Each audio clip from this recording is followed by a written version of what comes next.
we're going to show you a few different motors and how we decide which end we're going to pull the cables from when redoing the floor and reinstalling.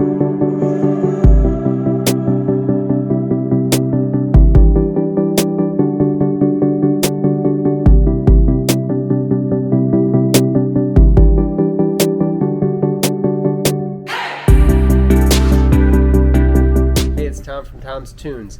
A common problem that people run into when refurbishing their boat is not knowing where to start when unhooking the shift and throttle box, control box, shift throttle cables, and electrical harnesses. I like to look at what's going to be the easiest route to unhook. Some motors, I'm going to unhook my shift throttle cables and electrical from the engine. Sometimes I'm going to hook it from the control box. This is an older Yamaha, probably from the early mid-90s. And my shift and throttle are actually, my cables are on the outside of the engine. So that's these. These are nice and small. We can unhook easily from there and pull them through.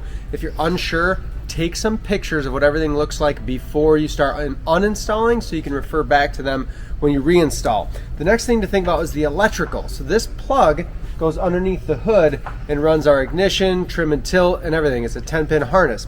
So for this is going to pull through very easy as well. I'm going to choose to pull everything out of the engine and through the boat, and when I re-rig it, I will put everything through back to the engine. The reason being is that this control box, the shift and throttle cables, would be pretty easy to remove. However, this electrical harness is a very significant piece, so I don't want to have to try to unhook that or cut it. Definitely don't cut it. But this motor, much easier to remove everything from the engine side and pull it through. Let's go look at another boat and show you how we approach that. This happens to be an older Mariner engine, very similar connections and everything to a Mercury, in fact the same in most cases. Taking pictures is going to help you remember which wires hook to which, so we could unhook our wires from our trim and tilt, and then we could unhook our 8-pin harness.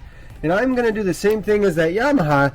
This is a much smaller piece to pull through all the holes and the rigging grommets in the boat. I'm going to unhook everything from this side, pull it out, and then when I reinstall my control box, I'll run everything back through. We're going to look at one more motor that's a little bit different. This motor is a little bit newer, and it's an Evinrude E-Tech. This will be very similar if you have any of the later model Evinrudes or even Johnson engines, because they run what's called systems check, and that's actually a control box that's just as simple as a couple connectors and undoing our shift and throttle cables from inside of here. So on this engine, I actually am going to leave everything connected to the engine. So I haven't unhooked anything on the engine side. I unhooked everything from the control box, a whole bunch of connectors under the dash. Take pictures, you'll remember where to plug them back in, or look at the corresponding colors of the wires.